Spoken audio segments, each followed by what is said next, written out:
Bom dia, amados de Deus. Mesmo à distância, desejo meu a todos que nesse novo dia, nós mesmo assim distante, mas que esse tempo, lição, possa ser algo mais para aprender ou para o nosso aprendizado, né? O nosso texto, amados, é o mesmo, né?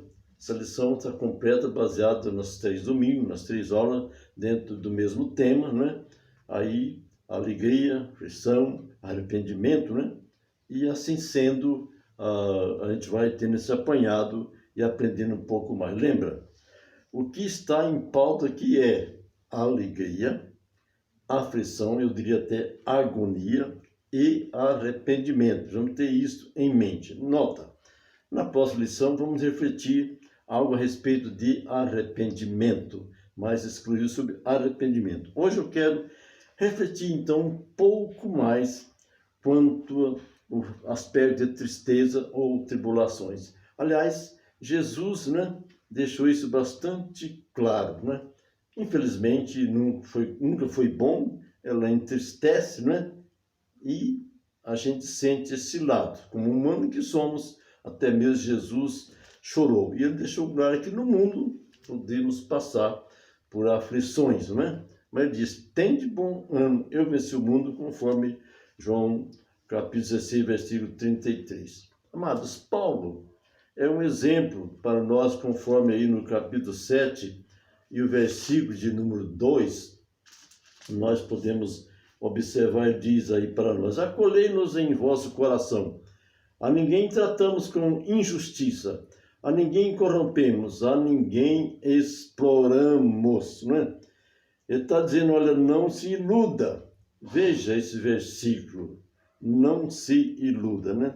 Uma segunda colocação aqui, eu não os condeno, diz o apóstolo, eu não os condeno, estamos prontos para morrer ou para ver. Isto é vida abnegada, né? O versículo 3 diz isso para nós. Não fala para vos condenar, porque já vos tenho dito que estáis em nosso coração para juntos morrermos e vivermos.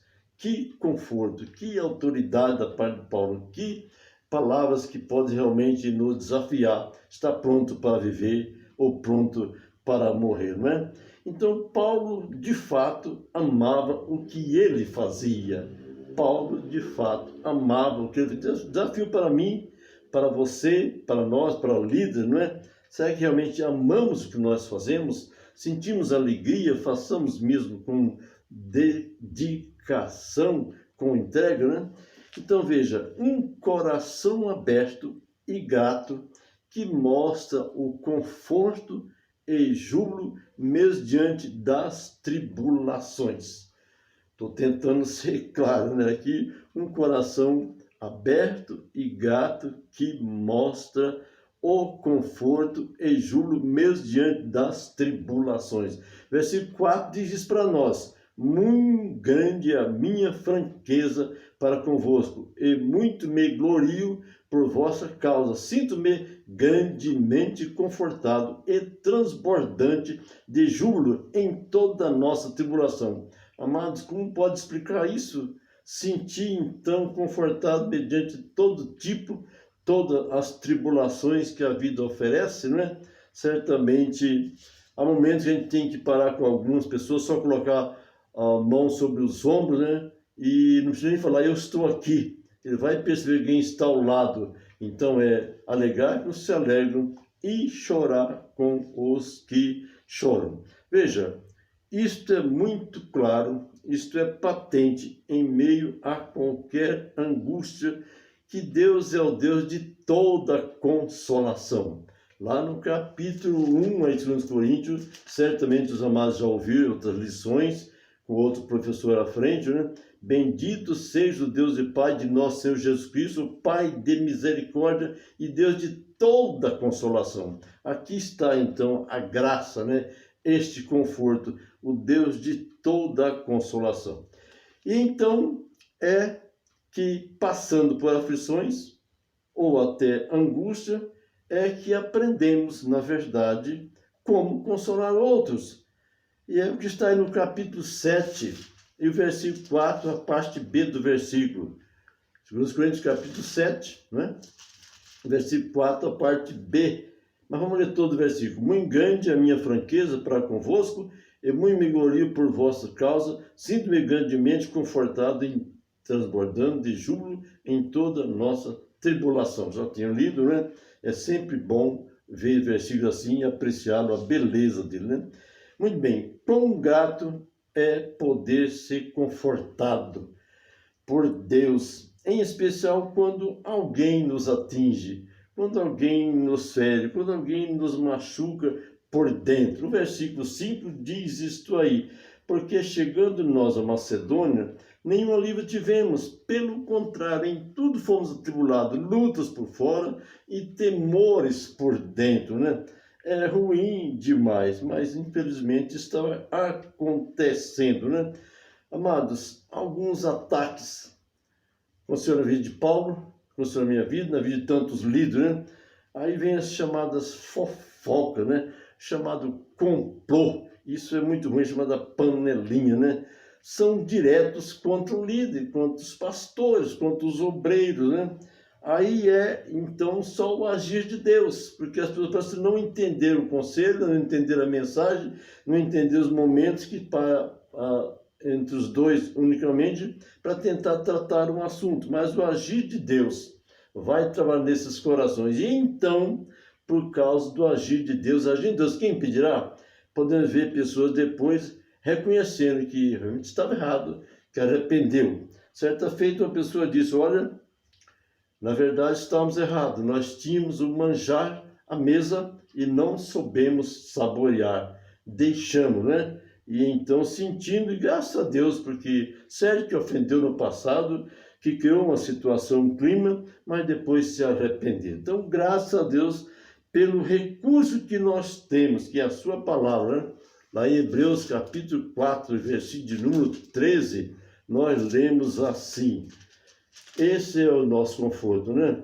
E não há criatura que não seja manifesta na sua presença. Pelo contrário, todas as coisas estão descobertas e patentes aos olhos daquele a quem temos de prestar conta. Então, todo ser humano, independente de salvo ou não, e infelizmente, se é salvo, parece um pouco incrível que alguns realmente não estão levando isso a sério. Mas a Bíblia diz, e esse é o nosso recurso, que devemos prestar conta perante o Senhor um dia, né? Assim sendo, isso nos traz consolo, porque Ele é o Deus de toda a consolação. E então é que, passando por aflições ou até angústia, é que aprendemos aí, na verdade, a estar consolando uns aos outros, né? E essa passagem, outras, como 1 Coríntios 10, 13, né? Não sobreveio tentação que não fosse humana, porém Deus é fiel, e juntamente com as tentações poderá livramento, mas que possais suportar. Então, mesmo entre amados, a gente vê situações que só Deus para dar-nos graça para tanto.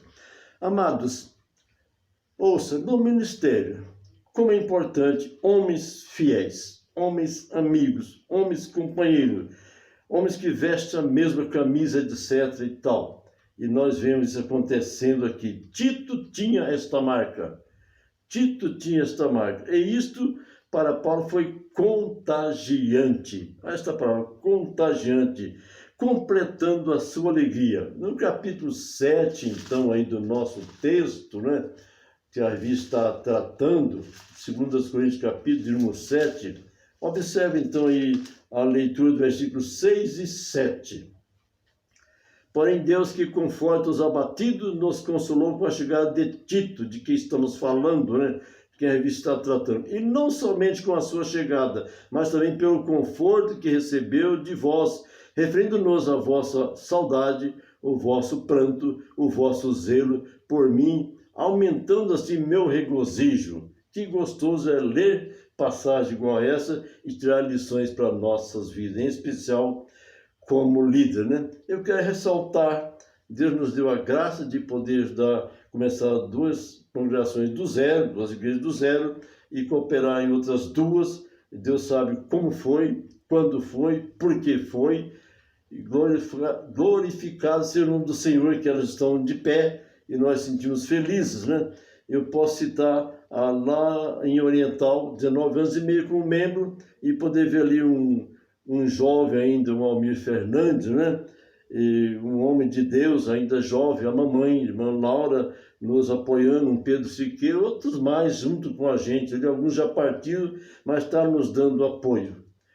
Aí lá em São Pedro, o Giovanni, o irmão Caio César, né?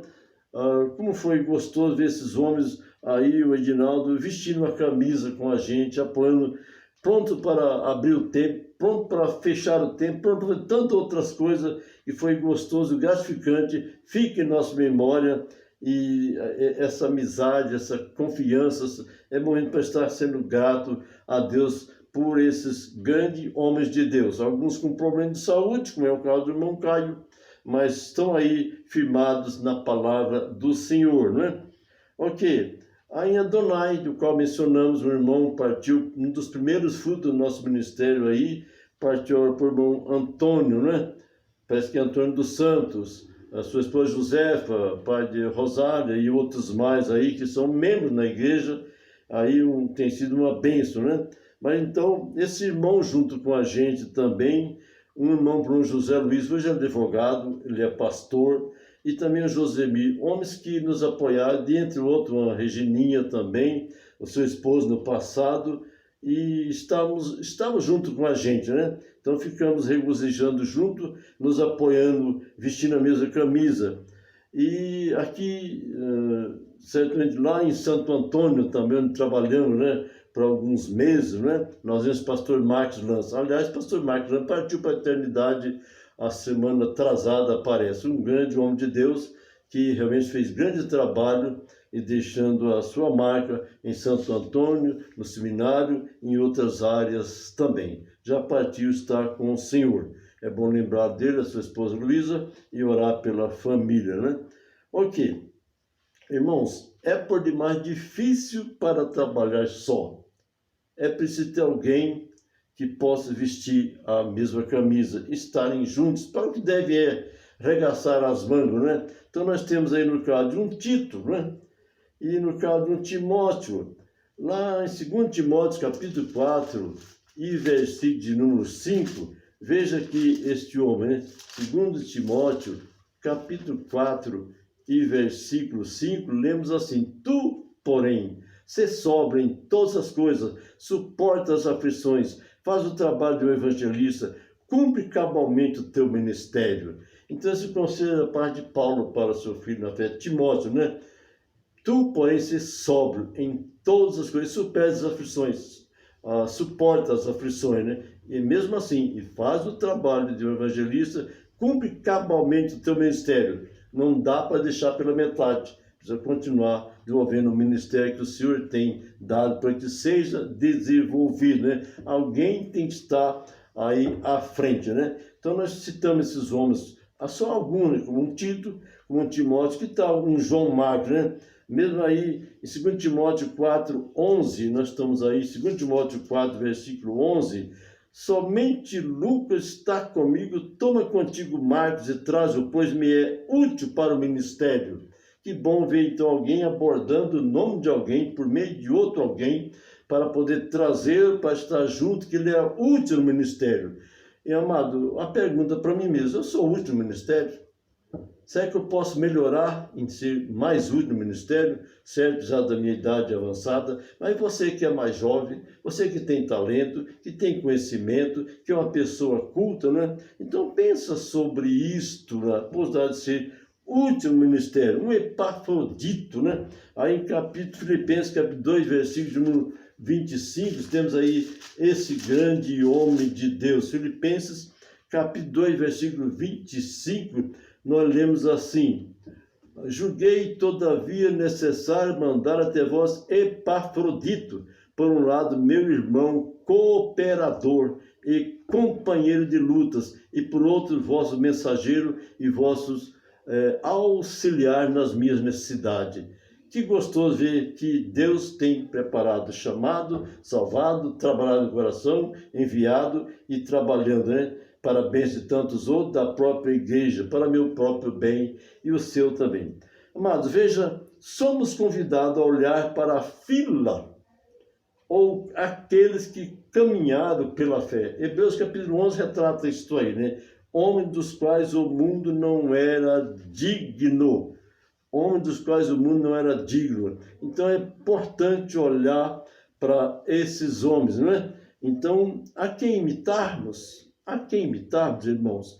Conforme 1 Coríntios capítulo 11, versículo 1, Paulo diz, sede meus imitadores, como eu sou também de Cristo. Então, Paulo esteve à altura de falar para a sua igreja, né, em Corinto, sede meus imitadores, porque eu sou imitador de Cristo, né? E melhor do que imitar Paulo é imitar a Cristo mesmo, né? Mas ele está a essa altura e pede que assim seja feito. E Hebreus 12, versículo 2, né? A advertência aí, o ensinamento aí, na verdade, a instrução aí, a palavra de Deus para o nosso consolo, a nossa admoestação, para a nossa instrução, para a nossa maturidade cristã, é o que está registrado, olhando firmemente para o autor e consumador da fé, Jesus, o qual, em troca da alegria que lhe estava proposta, suportou a cruz, não fazendo caso da ignomínia, está sentado à destra do trono de Deus. Eu gosto por demais do versículo 3 aí, tem abordado várias vezes, né? Considerai, pois, atentamente aquele que suportou tamanha oposição dos pecadores, não é? Igual a mim e você, não é?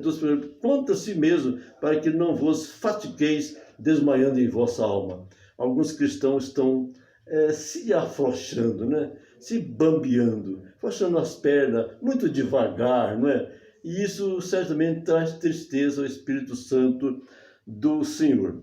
Amados, características vistas também em outros amados, como 1 Tessalonicenses capítulo 4 e versículo 1, nós estamos praticamente encerrando aqui essa colocação, mas veja, capítulo 4 de 1 Tessalonicenses, versículo 1 diz, finalmente, irmãos, nós vos rogamos, exortamos no Senhor Jesus, que como de nós recebeste quanto à maneira por que deveis viver e agradar a Deus, e efetivamente estáis fazendo, continueis progredindo cada vez mais. Que coisa gostosa de ouvir, né? Desafio, continueis progredindo cada vez mais, e dizendo que ele estava agradando a Deus, né? Será que estamos agradando ao Senhor? Amados, somos uma classe de homens, de adultos, pais de família, né? Certamente, anos de vida cristã. É bom poder perguntar, estou agradando ao Senhor, né? Muito bem. É sempre uma honra poder servir ao Senhor. Jesus foi o exemplo maior, né? Conforme Marcos 10:45, não veio para ser servido, mas para servir da vida de resgate de muito, né? Eu tenho aqui uma conclusão, amados. Veja, conforme o versículo, capítulo 1, versículo 3 de 1 Coríntios, para encerrar, temos aí então a fonte dessa consolação, desconforto, dessas situações. Conforme o capítulo 1, versículo 4, temos então o propósito. Conforme o versículo 5 do capítulo 1, temos as compensações. Conforme o capítulo 2, versículo 7, é um dever cristão. E conforme o capítulo 7, versículo 6, 7 e 13, como às vezes Deus nos conforta, né? E mais, conforme 13 e 11, é ordem imperativa. É ordem imperativa. Preciso ler, então, 13 e 11 aí, de 2 aos Coríntios, né? O último capítulo aí, e quase o antepenúltimo versículo, né? 2 Coríntios 13 e 11. Quanto mais, irmãos, a Deus, aperfeiçoai-vos, consolai-vos, sede do mesmo parecer, vivei em paz, e o Deus de amor e de paz estará convosco. Promessa da parte do Senhor nosso Deus, né? Louvado seja Deus. Somos aconselhados diante das tribulações, das aflições, das agonias, a necessidade também de pensar a respeito de arrependimento, para poder desfrutar também de alegria, né? Vamos orar? Certamente, amados, quero que vocês contar com sua presença, suas orações, para trabalhar em relação ao aspecto arrependimento, né? Certamente alguém mais pode abordar lições ainda, tirar proveito nesse capítulo, né? Mas eu sinto alegria Deus nos dirigiu a deixar esses ensinamentos com os amados. Vamos orar? Bondoso Deus, glorioso Pai, louvado e engrandecido seja sempre o nome do Senhor. Obrigado mais uma vez, aprofundando um pouco mais nas situações, nas lições que esse texto traz para nós, sobre alegria, mas também certas demonstrações, certas agonias e a necessidade de arrependimento. E mostrando homens de Deus, grandes homens de Deus, que marcou a história, marcou a vida do apóstolo Paulo na sua história, em sua jornada. Pai, nós gostamos de ver homens agindo assim na vida da tua igreja, em meio às aflições que o mundo passa. Nós estamos entendendo que quando estamos juntos, estamos unidos e temos essas características, certamente seremos grandemente abençoados e seremos bênçãos para outras pessoas também. Por tudo agradecido, eu oro pedindo, se há alguma pessoa no nosso meio que precisa de tomar tal atitude de arrependimento para poder ter o seu acerto com a própria igreja, ou com alguém da própria família, ou com um amigo, quem quer que seja, que o façam para a glória do teu nome. Certamente assim será ele uma bênção. Eu te louvo ao Senhor e agradeço também por essa oportunidade, em nome do Senhor Jesus. Amém. Amém.